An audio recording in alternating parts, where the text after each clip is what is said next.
You ever get that feeling, that little nagging doubt in the back of your mind? Like maybe reality isn't quite the full picture. Like there's another layer, maybe a filter almost over everything. Yeah, I know what you mean. It's that strange sense that things might be a bit too perfect or maybe too weird to be, entirely organic. Right. Makes you wonder, could something like hypnosis actually play a role in that, in how we perceive that slightly off reality?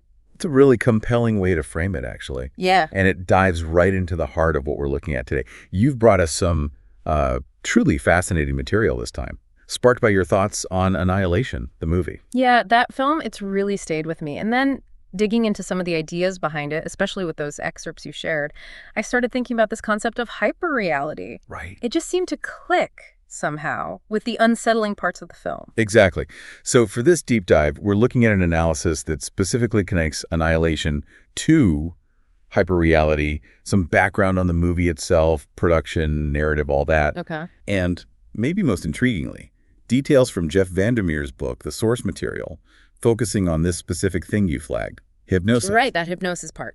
So our goal today is really to unpack these sources, see how they talk about hyperreality, what Annihilation adds, and especially this hypnosis detail from the book. What could it all mean? Sounds like a plan. Okay, so let's jump into this hyperreality idea first, as it's laid out in the sources. It sounds pretty mind-bending.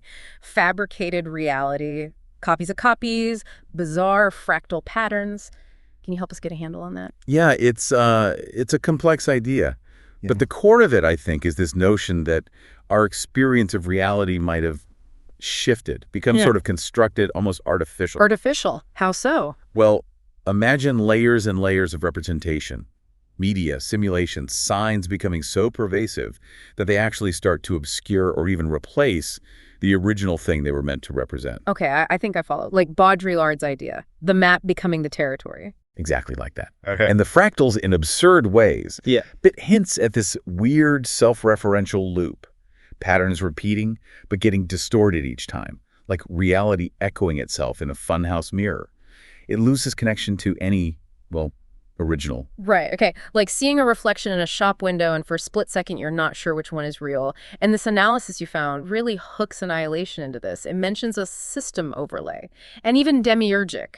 That sounds big. It does. The analysis suggests looking at the movie as exploring this potential system overlay, like a program running underneath perception, and maybe even hinting at some kind of creator or manipulator of this fabricated reality. That's the demiurgic reference, sort of a lesser creator figure. Okay. It even asks, could the movie itself be a form of predictive programming, or maybe a deliberate message from Vandermeer in the book? Wow, predictive programming, that's a heavy concept. It is, and these are interpretations, obviously, but they show how the film taps into these deep anxieties we have about authenticity, about whether our world is real. Which brings us right to Annihilation, the movie itself. For anyone who hasn't seen it, the basic setup.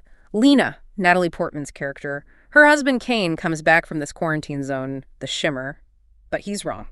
Changes. Yeah, deeply disturbed, almost catatonic. Right. So Lena, a biologist, joins this all-female expedition going into the Shimmer to figure out what happened. And the Shimmer itself, that's where this hyper-reality thing really seems to explode, doesn't it? Absolutely. The Shimmer, which the film suggests, is caused by some kind of alien presence landing. That's a perfect visual metaphor for this distorted reality. It's not just a place. It actively warps everything inside. How so? Well, the sources describe it mutating plants, animals in these bizarre ways. But it's more than just biology. It affects light, radio waves, magnetism, even the explorers' minds, and their sense of time. They go in, and suddenly days have passed that they just don't remember. Yeah, the lost time. That's so unsettling. And the mutations? Yeah. It's just otherworldly. That alligator with shark teeth, that hits you right at the start. Tells you the rules are broken in there. Exactly. And it gets weirder. Plants growing in the shape of people. Oh, yeah, the flower people. Creepy. This is where Josie's theory, the physicist on the team, comes in. She calls it refraction. Like the Shimmer is a prism, scrambling everything that enters. DNA, light, information. Mixing it all up. Yeah, mingling it in strange, unexpected ways. Those fractals within fractals your sources mentioned. It's like the basic code of reality is being rewritten by something alien. And there's that theme of mimicry too, right? Lena's doppelganger, Mm, That's one of the most disturbing parts, an almost perfect copy mirroring her. terrifying. And even that figure in the lighthouse video, the one that seems to have Kane's face melted onto it, it's like the Shimmer takes existing stuff and just twists it into new, horrifying shapes. It's a really potent visual for that breakdown of a singular original reality. Yeah. It's not just random chaos. There seems to be this alien process of reinterpretation, of copying and distorting. And then there's that really dark theme of self-destruction that keeps popping up. Ventress, the psychologist, says it's coded into us. And the Shimmer itself is growing, expanding, like a cancer almost, consuming everything. My notes also mention the Ouroboros tattoo on Lena's arm, the snake eating its tail, Yeah, that's significant. representing this cycle of self-devouring, maybe even time as a devourer. And if you link that back to hyperreality, maybe that self-destructive tendency isn't a bug, but a feature. Part of this fabricated reality. The Ouroboros, that endless cycle of destruction and renewal, it perfectly symbolizes this constant transformation, the erasure of the original. So is the self-destruction a flaw in the system or just how the system works? That's the unsettling question the film leaves you with, I think. Which takes us to that ending. So ambiguous. The alien thing mimics Lena. She tricks it into destroying itself, or does she? Right. Then she and Kane are reunited, but maybe they're not the real Lena and Kane. Their eyes shimmer at the end. It leaves you feeling like maybe they never really escaped the Shimmer's influence at all. That ambiguity is absolutely crucial. It hammers home the idea that once you're inside the Shimmer, the lines between authentic and simulated just dissolve. Are that themselves? Or just better copies? The movie doesn't tell you. And that's what makes it stick with you. Okay, so the movie paints this vivid, really disturbing picture of a hyperreal, warped environment. But the book, that's where this hypnosis detail comes in. And honestly, that kind of shifted everything for me. Yes, the book adds some really important context that the film only hints at, maybe. The big one is that the psychologist on the team actually hypnotized everyone before they went into Area X. That's what the book calls the zone. Hypnotized them before going in. Why? Well, the stated reason was to help them stay calm, manage the, potentially overwhelming weirdness they were going to face. Trigger words, post-hypnotic suggestions. Okay, but that immediately makes you question everything they experienced, doesn't it? If they were already hypnotized, could that have shaped how they perceived Area X, maybe amplifying the distortions, made them more susceptible? It throws the reliability of their whole experience into question. Absolutely. If their minds were already in this, let's say, heightened state of suggestibility before entering this bizarre place, it's totally plausible their perceptions were filtered, maybe fundamentally altered in ways they didn't even realize. It adds another layer of manipulation, not just the environment, but maybe human intervention too. So the hypnosis wasn't just to calm them down. Maybe it was to direct how they saw things or reacted. It's a possibility the book strongly implies, I think. Right. And it wasn't just the hypnosis, right? You mentioned other controls. Yeah, the book mentions other things. They weren't allowed watches or compasses. There was some weird black metal device they carried. It really makes the agency behind it all, the Southern Reach, seem incredibly controlling. Shady, almost. Exactly. Like they were withholding information deliberately. It feels less like pure exploration and more like an experiment with the team as subject. So the human manipulation before Area X even gets its hooks in. That adds another layer to this idea of a constructed reality for the characters. How much is the place and how much is the setup? It really complicates the picture. Makes you wonder about the source of the distortions they experience. And the book makes this important distinction too, right? That Area X doesn't really create new things. It just assimilates and mutates what's already there, leading to simulacra, these hyperreal copies. That's a crucial difference from the movie's alien presence actively generating stuff.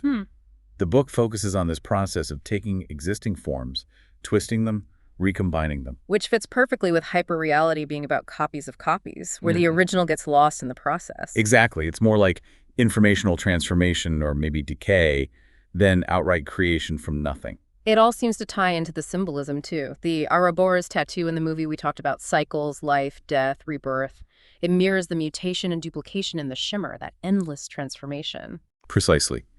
The Ouroboros becomes this symbol for the Shimmer's state. Constant breakdown, reformation, blurred lines between original and copy. It's a visual shorthand for the hyperreal condition itself. And you mentioned the book's chapter titles, things like initiation, integration, immolation. They sound like stages, almost alchemical, linked to psychological breakdown. Yeah, it's a fascinating interpretation that the chapter titles map the internal journey. Confronting this destabilizing reality, it suggests this deep inner transformation happening alongside the external mutations. It's a psychological alchemy, maybe? And that quote from the book, "The map had been the first form of misdirection," that really stuck with me. A map emphasizes some things, hides others. It speaks right to manipulated perception. It does. Which could link back to the hypnosis again, couldn't it? That's a great connection.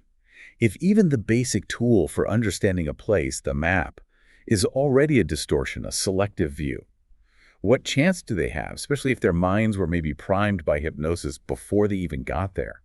It shows how limited our perception can be when facing something truly alien or hyper-real. And then there's that really disturbing fungal text in the book. "Where lies the strangling fruit?" Something about the hand of the sinner and seeds of the dead. That's some heavy imagery. It is really evocative. It brings in this almost biblical sense of dread. Sin, death, corrupted rebirth, happening inside this hyper-real zone. It hints at a really deep, maybe subconscious level of transformation and decay. Haunting stuff. So let's circle back to that core question from one of the sources. What is the alien aspect? How do humans behave when they are lost within themselves, when they have given over to something else or submitted to it? It feels like the alien might not be, a little green man. Right. Maybe it's internal, the loss of self, surrendering to this warped reality, or just the effect of the hyperreal environment itself on the mind, potentially amplified by that initial hypnosis.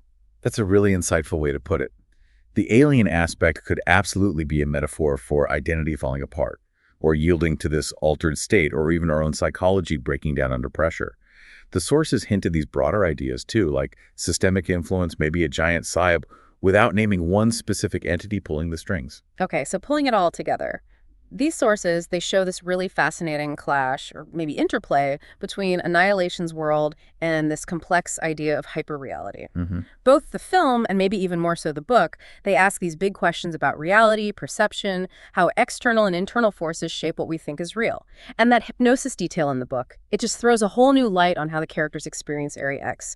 Suggests maybe a layer of pre-programmed perception. Exactly. It really muddies the waters. How much is the Shimmer?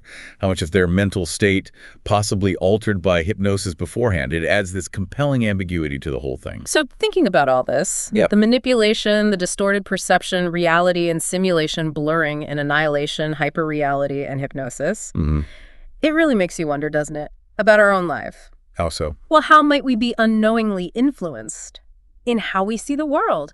What are the shimmers in our own lives? Those forces, subtle or not, shaping our reality in ways we don't even notice. And are we always aware of them? Definitely gives you a lot to chew on.